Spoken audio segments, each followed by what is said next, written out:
Um bom dia, uma boa tarde, uma boa noite.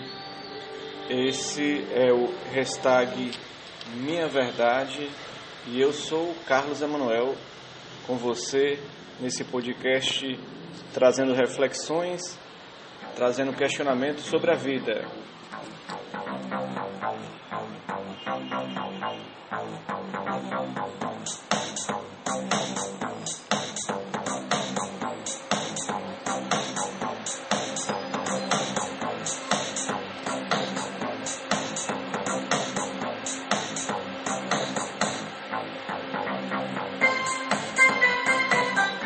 Hoje eu questiono: sociedade alternativa? Viva a sociedade alternativa?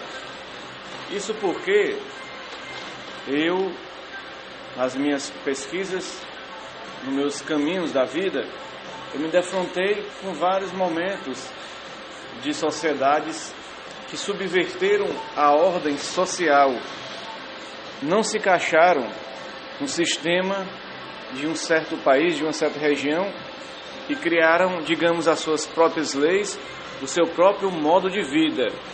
Então, eu vou aqui hoje falar um pouco sobre esses exemplos de sociedades que tentam fugir da regra da sociedade capitalista, neoliberal, de uma sociedade cheia de regras que impõe um tipo de contrato social, né? Como foi falado aí no Iluminismo, mas vamos aqui citar alguns exemplos para a gente ver como a sociedade alternativa tentou ser um facho de luz, de esperança, para mudar os padrões sociais que a gente vive, tão ligados ao consumismo, tão ligados ao ter acima de tudo. Um dos momentos é o Canudos, né? Quando a gente vê o Canudos, a gente vê que aconteceu lá na cidade, lá em Canudos, na Bahia, né? Que aqui a gente vê que os grandes fazendeiros da região, unidos à igreja, iniciaram um forte grupo de pressão junto à República recém-instaurada, pedindo que fossem tomadas providências contra Antônio Conselheiro e seus seguidores. No caso aí, criaram-se rumores de que Canudos se armava para atacar cidades vizinhas e partia em direção à capital para depor o governo republicano e reinstalar a monarquia. Você vê, um fake news aí na história, né? Um fake news para poder destruir uma comunidade, né? Apesar de não haver nenhuma prova para estes rumores, o exército foi mandado para Canudos. 3 expedições militares contra Canudos saíram derrotadas, o que apavorou a opinião pública, que acabou exigindo a destruição do arraial, dando legitimidade ao massacre de até 20 mil sertanejos. Além disso, estima-se que 5 mil militares tenham morrido. A guerra terminou com a destruição total de Canudos, a degola de muitos prisioneiros de guerra e o incêndio de todas as casas do arraial. Olha como é a situação. Essa comunidade alternativa de Canudos, ela vivia um modo de vida diferente. E os grandes fazendeiros lá, chateados porque talvez perdiam trabalhadores, mão de obra, né?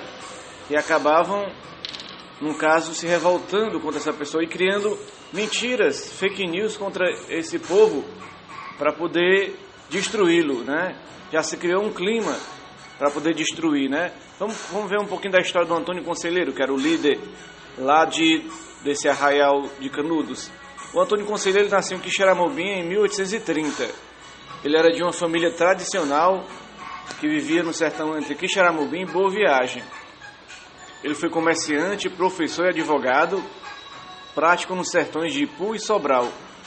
Só que a esposa dele faleceu, abandonou ele, quer dizer, em favor de um sargento da Força Pública. E aí ele passou a vagar pelos sertões em uma andança de 25 anos. Chegou a Canudos em 1893. Ele tornou-se o líder do arraial e atraiu milhares de pessoas.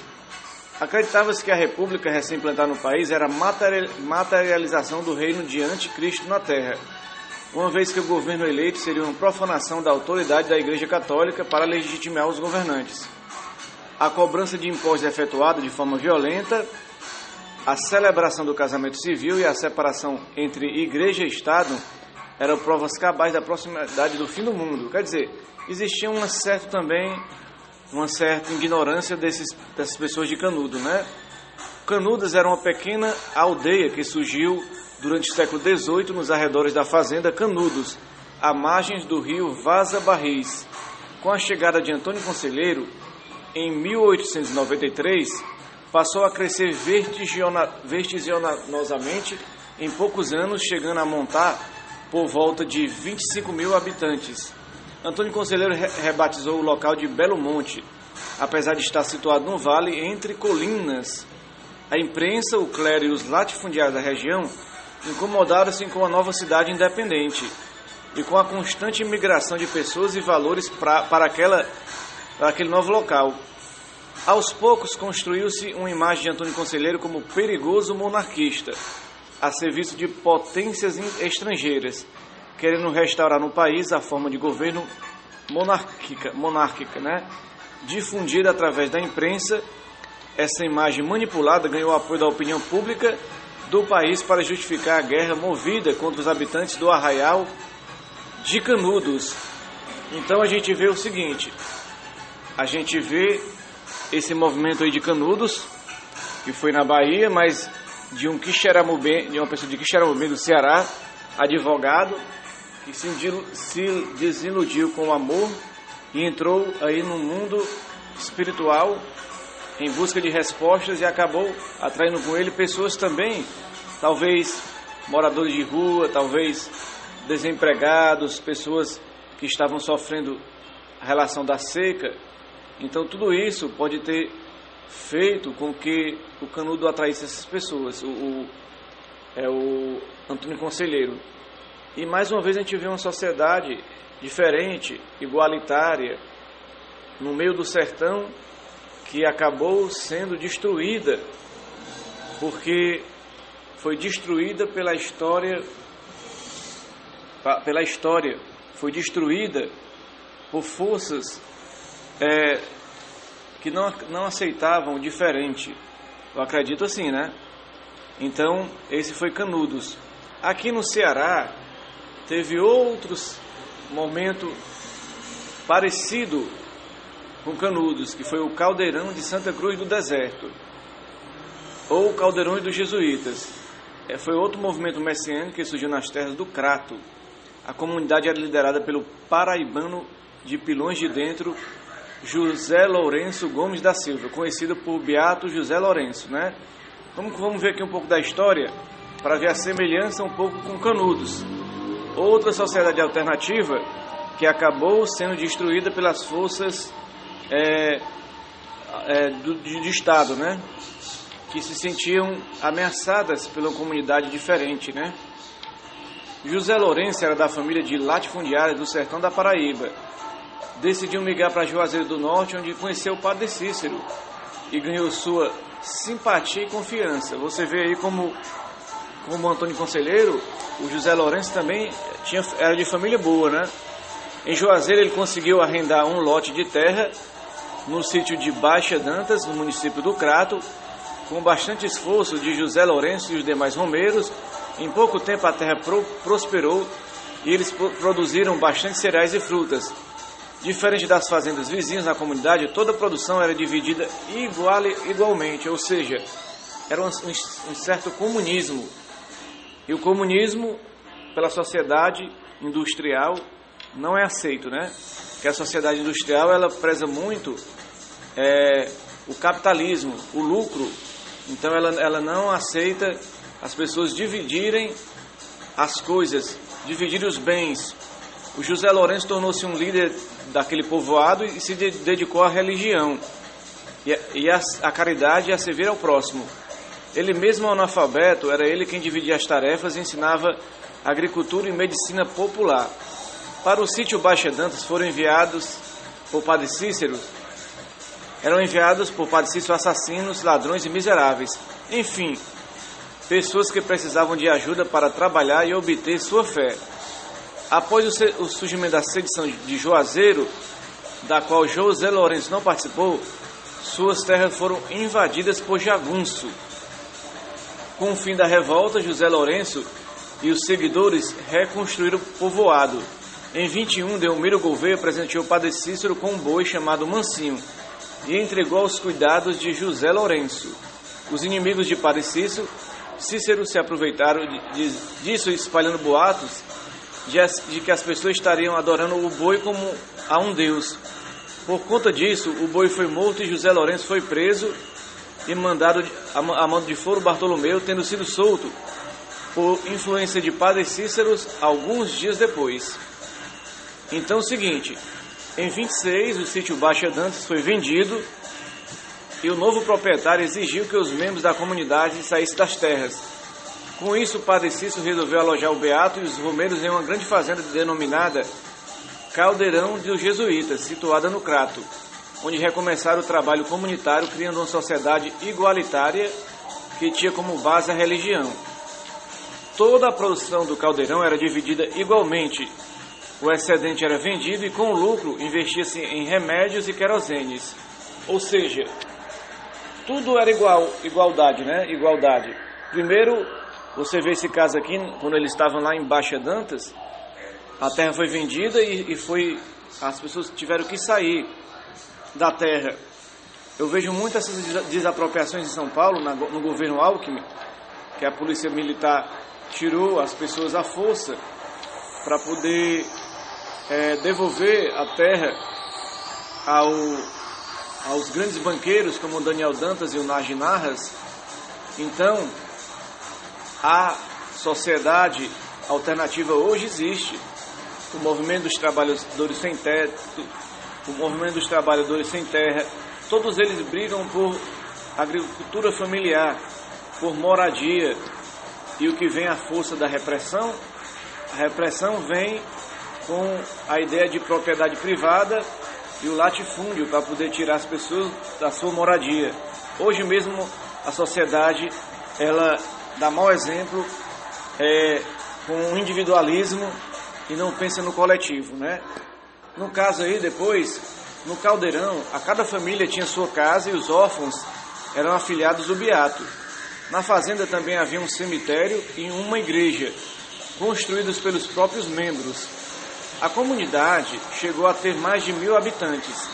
Com a grande seca de 32, esse número aumentou, pois lá chegaram muitos flagelados.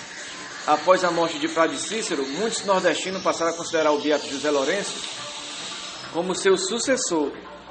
Devido a muitos grupos de pessoas começarem a ir para Caldeirão e deixarem seus trabalhos árduos, pois viam aquela sociedade como um paraíso, os poderosos, a classe dominante, começaram a temer aquilo que consideravam ser uma má influência.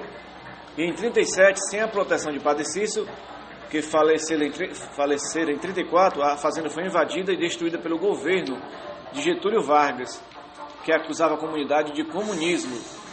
Os sertanejos sobreviventes dividiram-se e ressurgiram novamente pela mata em uma comunidade em 11 de maio, que foi invadida novamente, dessa vez por terra e pelo ar, quando aconteceu um grande massacre. O número oficial de 400 mortos, no caso, dizem que foi 1.000, né? Os familiares e descendentes dos mortos nunca souberam onde encontraram-se os corpos, pois o Exército Brasileiro e a Polícia Militar do Ceará nunca informaram o local da vala comum, na qual os seguidores do Beato foram enterrados. Então aí, mais um exemplo de sociedade alternativa que você teve no Ceará, teve na Bahia e que não prosperaram pela ganância da sociedade consumista, a sociedade capitalista, que não aceita o diferente, a sociedade patriarcal, a sociedade de castas, né, eu posso dizer assim, uma sociedade que privilegia o patrimonialismo. Quem tem é que é mais valorizado, quem não tem é jogado ao relento, ao sol e à chuva. Então a gente vê como a sociedade era. Eu tenho uma sociedade alternativa que ela foi no meio do industrialismo, né? Que foi a Comuna de Paris. Foi o primeiro governo operário da história. Ela foi fundada em 1871 na capital francesa por ocasião da resistência popular ante a invasão por parte do Reino da Prússia. A história moderna registra algumas experiências de regime auto-intitulado comunais, impostos por grupos dissidentes em cidades específicas. A mais relevante delas, a Comuna de Paris, veio no bojo da insurreição popular de 18 de março de 1871, durante a Guerra Franco-Prussiana. As províncias francesas elegeram para a Assembleia Nacional Francesa uma maioria de deputados monarquistas, francamente favorável à capitulação ante a Prússia. Grupos organizados pelo de Paris, no entanto, opunham-se a esse resultado. Louis Adolphe Thiers, elevado à chefia do gabinete conservador, tentou conter os insurretos. Estes, porém, provisoriamente, com o apoio da então denominada Guarda Nacional, contiveram a intervenção estatal, obrigando os membros do governo a abandonar precipitadamente Paris, onde o Comitê Central da Guarda Nacional passou a exercer sua autoridade.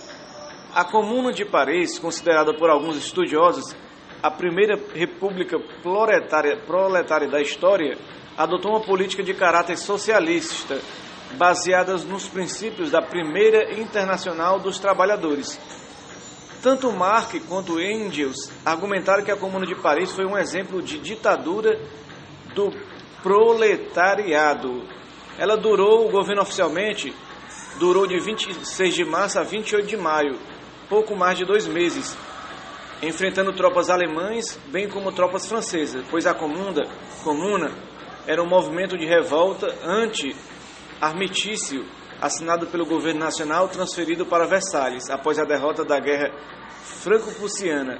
Os alemães tiveram ainda que libertar militares franceses feitos prisioneiros na guerra para auxiliar na tomada de Paris.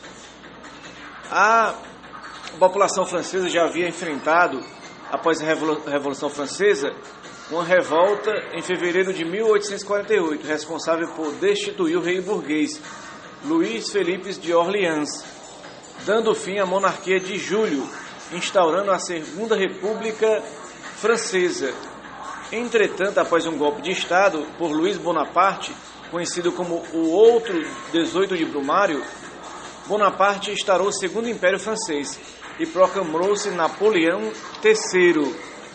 No governo de Napoleão III, a França envolveu-se em atritos constantes com a Prússia, relacionados à sucessão espanhola.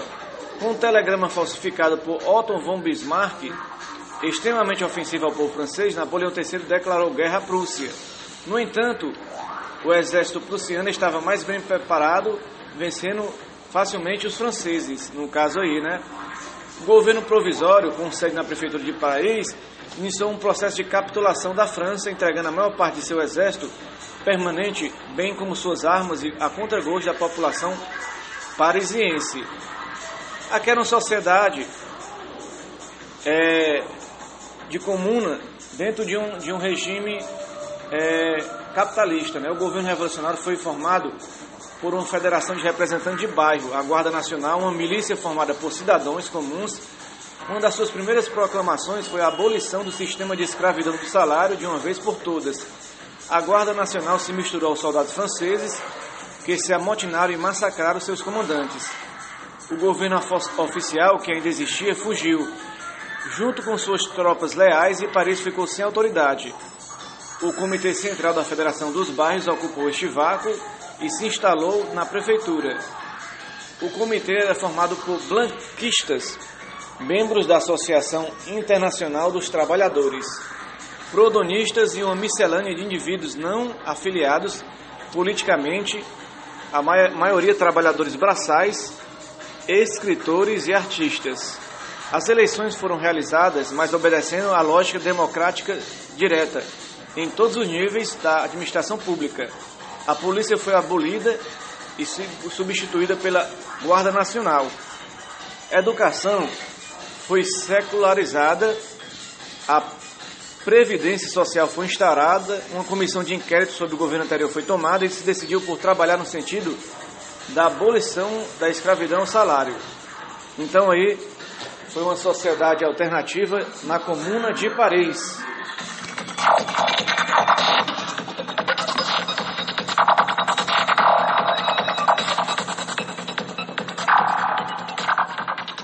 Tudo isso para quê? Tudo isso para a gente entrar no que eu queria discutir agora, depois de 20 minutos aí de introdução de Canudos, de Caldeirão e de Comuna de Paris, para falar de uma série que eu assisti da Netflix e que eu acabei descobrindo esse lado do Osho, o guru politicamente incorreto, né? O Osho, ele tem essa ideia aí de uma sociedade alternativa, né? Uma sociedade diferente. Então, o líder espiritual que ele está protagonizando o documentário Wide Caltrin. Eu li esse documentário, vi todo, né? Tô no finalzinho. Ele está na Netflix. Ele conta essa história aí da comunidade Rajneesh, que, no caso, surgiu o Osho, né? O Osho, ele é da Índia, né? Ele, no final dos anos 50, ele surgiu aí como professor de filosofia. E ele chamava a atenção na Universidade de Jabalpur, na Índia. Ele tinha uma barba, um gorro e óculos escuros sempre lotadas. Eram as únicas em que homens e mulheres podiam sentar-se juntos e debater livremente. Apenas mais uma das controvérsias do homem que se definiu como um místico espiritual incorreto. Chandra Mohan Jain, ou simplesmente Osho, causava polêmica, principalmente com seus ataques às religiões tradicionais. Eu estou lendo aqui, eu li os outros textos sobre Canudos, sobre Comuna de Paris e sobre Caldeirão no Wikipedia, né? E estou vendo agora a super interessante falando sobre a história do Osho, né? Ele pregava a busca da liberdade através da meditação. Na meditação, ele conquistou uma geração de pessoas que buscavam a espiritualidade sem ter de se comprometer com as antigas crenças. Mas o movimento que ele criou assumiu todos os conjuntos de uma nova religião, como a busca pelo divino, seguidores, rituais, doutrinas e até mesmo escrituras. Mais de 600 livros que são best-sellers internacionais, traduzidos em 55 idiomas.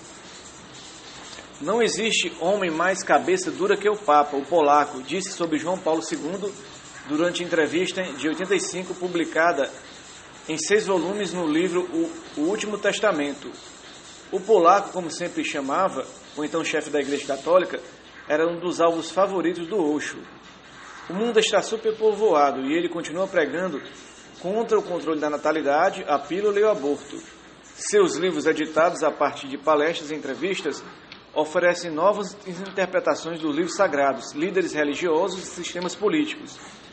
O objetivo era discutir a importância da liberdade, do autoconhecimento e da relação do homem com ele mesmo e com o planeta, a busca por um novo homem.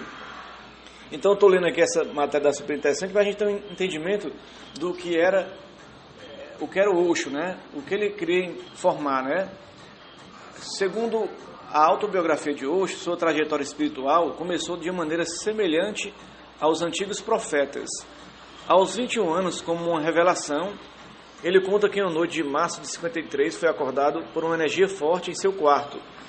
Correu para o jardim onde meditava e viu tudo iluminado. Ficou 3 horas em estado contemplativo, chapadão, como definiu, e 7 dias sem falar. Dias se passavam e eu não sentia fome, não sentia sede. Desde aquela noite nunca mais estive em meu corpo. A luz trouxe a percepção de que não há nada a ser obtido, pois o ser humano já é perfeito. Vamos aqui ver um pouquinho da filosofia e da religião de Osho, né? Daqui a pouco eu vou falar sobre o documentário, interessante, muito polêmico, mas mostra como existia uma tentativa de uma sociedade alternativa, né? Formado em filosofia, Osho passou a dar aulas e a reunião nas universidades seus primeiros discípulos. A quantidade de pessoas que eu buscava era tão grande que em 62 ele abriu um centro de meditação e começou a fazer inúmeras viagens para palestras ao redor da Índia. Em 64, suas palavras foram publicadas pela primeira vez em um livro, sob o título O Caminho Perfeito. Foi a primeira das muitas obras que fizeram sucesso do movimento. 2 anos depois, Osho abandonaria sua atividade acadêmica para dedicar-se exclusivamente à vocação de guru e passou a organizar o acampamento de meditação na zona rural do país. Nos anos 70, o Osho já tinha uma pequena multidão de seguidores e o movimento começou a ganhar as feições de uma religião. Em 70, no campo de meditação, ele fez a iniciação formal do primeiro de seus discípulos, o Neo-Sannyas. Em 71, ele mesmo mudaria seu nome para Brahmachari Rajneesh, ou Rajneesh, o Senhor abençoado, em sânscrito, deixando clara sua ligação divina. Os Neo-Sannyas, que foram os primeiros aí a ser formados, adotaram rituais como vestir roupas vermelho alaranjadas, um colar de 108 contas e um medalhão com a imagem do líder. Além disso, cada novo discípulo era batizado pelo mestre para caracterizar a adesão. Afinal, Osho e seus seguidores mudaram-se para uma comunidade do Parque Koregaon, em Pune, Índia, que se tornou um resort de meditação. Segundo os Zarki, mais uma característica de um movimento religioso. Religiões integram socialmente, já que membros de uma comunidade religiosa compartilham a mesma cosmovisão, têm valores comuns e praticam sua fé em grupo. Em Pune, Osho aplicava métodos terapêuticos em workshops e dava palestras diariamente. De manhã comentava os ensinamentos de tradições religiosas como o budismo, o sufismo e o cristianismo. À tarde respondia perguntas sobre temas como o amor, ciúme e meditação. Num mês falava em hindi, no outro em inglês. Cada série de 10 dias foi publicada em forma de livro, compondo mais de 240 obras em 7 anos. Na época, Osho tinha cerca de 400 livros publicados. No caso aí, somando um volume de textos maior que o da Bíblia ou do Alcorão. Em 76, o complexo de Pune ganhou um edifício dedicado exclusivamente à produção editorial do Guru. Os livros levavam a palavra de Osho para o mundo inteiro e atraíam cada vez mais gente para conhecer de perto seu movimento. No fim dos anos 70, o centro recebia cerca de 100 mil pessoas por ano e cada vez mais ocidentais eram conquistados pela ideia de renunciar às repressões impostas por religião, educação, governos e outras tradições, sem ter de abrir mão do mundo material. A conquista da América. No caso aí, o interesse de estrangeiros fez o movimento buscar uma base fora da Índia. Em 81, Osho e seus seguidores mais próximos mudaram-se para um terreno 150 vezes maior que o Parque do Ibirapuera, no deserto de Oregon, nos Estados Unidos, dando um passo importante para internacionalizar o movimento. A gente está vindo aqui falar muito do Osho, mas quando você vê o documentário, o Wild Wild Country, você vê falar da Sheila, que é uma seguidora do Osho, e ela que seria administradora do que foi criado, no caso, a cidade fora dos domínios da sociedade em geral. Uma sociedade alternativa no Oregon, né? Próximo a um local de aposentados. No caso, vamos aqui abrir aspas, né? Queríamos construir um lugar para vivermos o novo homem, um centro terapêutico, um resort, uma comunidade, um clube de meditação enorme. Conta Hassili, brasileira, membro do Osho Internacional, que morou com o Guru em Rajneepuram, como foi chamada a comunidade. No caso aí, por não condenar a riqueza, o movimento atraiu a atenção de milionários e começaram as polêmicas que marcariam aquela temporada. Osho ficou famoso por sua coleção de 93 Rolls Royces. Segundo Hassili, os carros foram doados por discípulos ricos para ajudar a construir a cidade. Sem bens não podíamos pegar empréstimos. Os carros foram hipotecados para comprarmos material de construção. O seu liberalismo em relação ao sexo também criou repúdio. Ainda havia um agravante. Nós andávamos de vermelho e naquela época vermelho era coisa de comunista, disse Hassili. Rajneepuram começou a sofrer boicotes na comunidade local. Alvará foram negados e o visto de residente de hoje foi negado. Em 85, acusado de violar a lei de imigração, passou a 6 dias preso e foi libertado sob fiança de R$400 mil e a promessa de deixar o país. Ou seja, vamos aqui ver não sei se você entendeu. Se você assistir o documentário, você vai entender. Ele saiu de Pune, na Índia, e foi para Oregon, onde ele criou essa comunidade Rajneeshpuram. E lá, vizinho a essa comunidade, existia uma cidadezinha com pouco mais de 40 habitantes aposentados. E eles foram morar longe, viver suas práticas espirituais, sexuais, suas práticas diferentes da sociedade. Então eles viviam em comunidade, em comunhão, né, com o cosmos, né? E só que as pessoas da comunidade próxima quiseram destruir Rajneeshpuram e fizeram de tudo para destruir. Como é que Rajneeshpuram surgiu? Ela surgiu por uma eleição, porque diz a Constituição americana que a partir de 150 pessoas, qualquer pessoa pode fundar uma prefeitura, né? Criar uma prefeitura. E eles criaram a prefeitura, nomearam o prefeito e criaram uma sociedade, né? Diferente. Só que uma sociedade em comum, que não existia, segundo eles, né? Nem droga, nem álcool, apenas liberdade. Não existia casamento, né? Depois foi descoberto que eles casaram para poder burlar a imigração. Eles cometeram erros, na verdade. Depois se armaram, viraram força policial. Depois teve a questão do ataque químico, com salmonelas, que a comunidade vizinha começou a sofrer de doenças, né? Teve várias situações que eles, no final, foram vistos como pessoas ruins. Na verdade, eles tentaram se defender e depois acabaram cometendo alguns erros. Mas era uma sociedade alternativa também, né? A temporada americana foi ruim para Osho, que em seguida teve seu visto negado em 21 países e foi obrigado a voltar à Índia. A perseguição, no entanto, teve muita repercussão na mídia, o que de forma contemporânea teve um efeito semelhante a perseguições sofridas por profetas da antiguidade, como Moisés, Jesus e Maomé, ajudando a fortalecer a adesão dos fiéis do movimento, a popularização entre os demais. Antes de morrer, em 90, o guru mudaria o seu nome da última vez para definitivamente Osho, sinônimo de oceânico. E no caso aí, o Osho defendia a libertação sexual, causando furor entre a audiência e a crítica. No conteúdo das suas palestras, do sexo à superconsciência, um dos títulos mais populares do autor, ao dizer, por exemplo, que o orgasmo sexual oferece o primeiro vislumbre de meditação, porque nele a mente para, o tempo para, a mídia o apelidou de o guru do sexo. Quando se descobriu a causa da AIDS, Osho determinou que seu discípulo fizesse o teste de HIV. Pioneiro recomendou usar camisinhas e luvas de látex na hora do sexo, coisas ridicularizadas na época.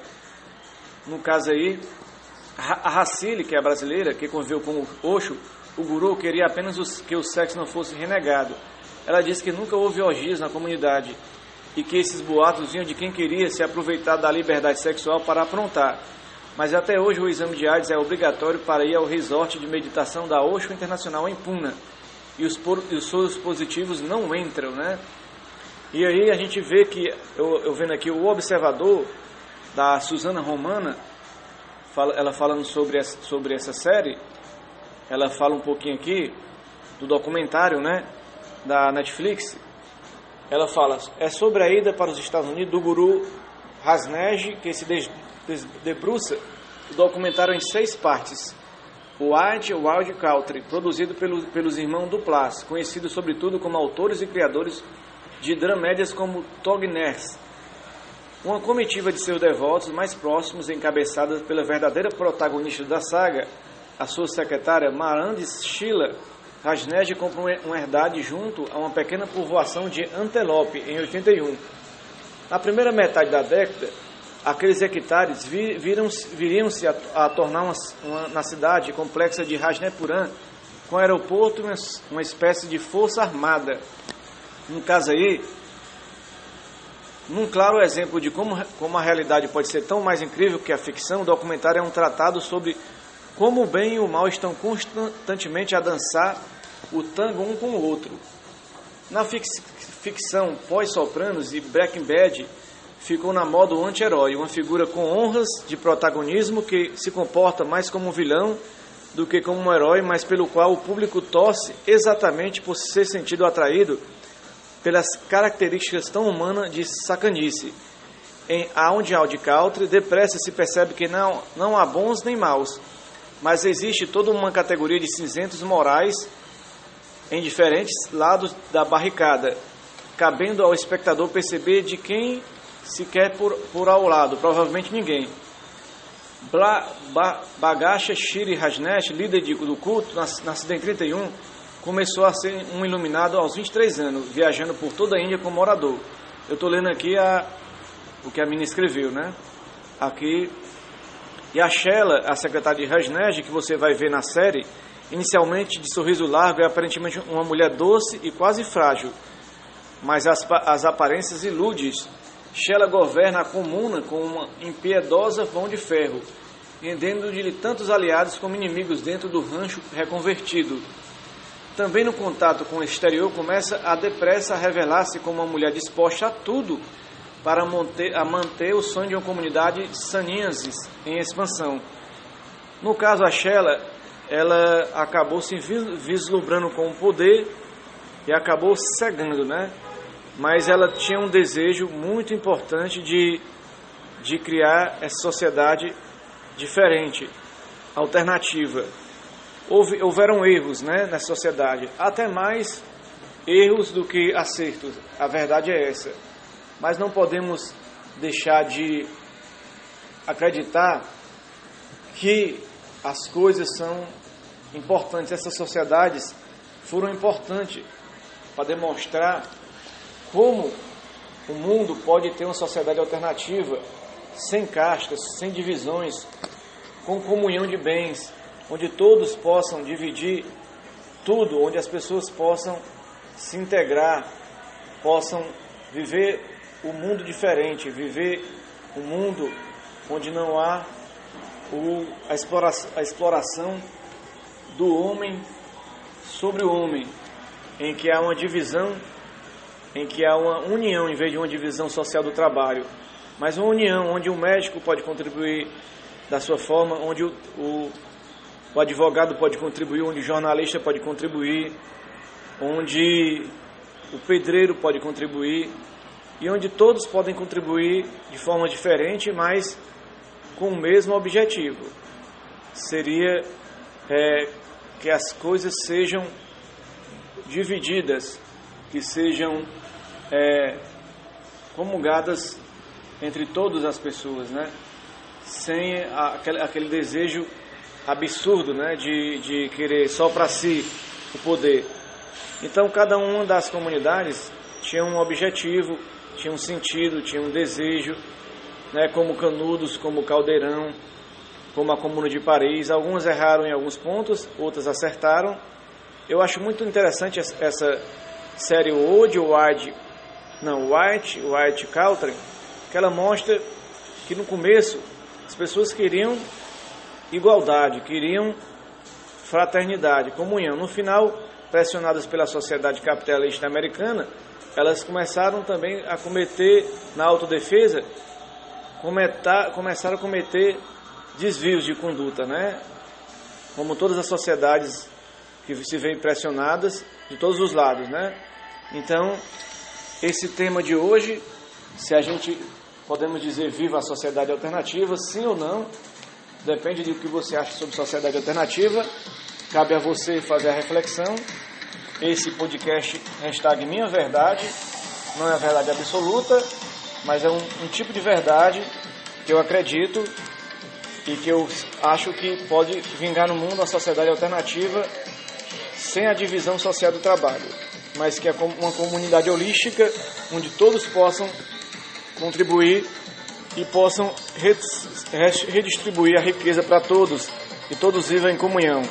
Eu sou Carlos Emanuel, direto de Fortaleza, para mais uma edição do nosso podcast Minha Verdade. E até a próxima.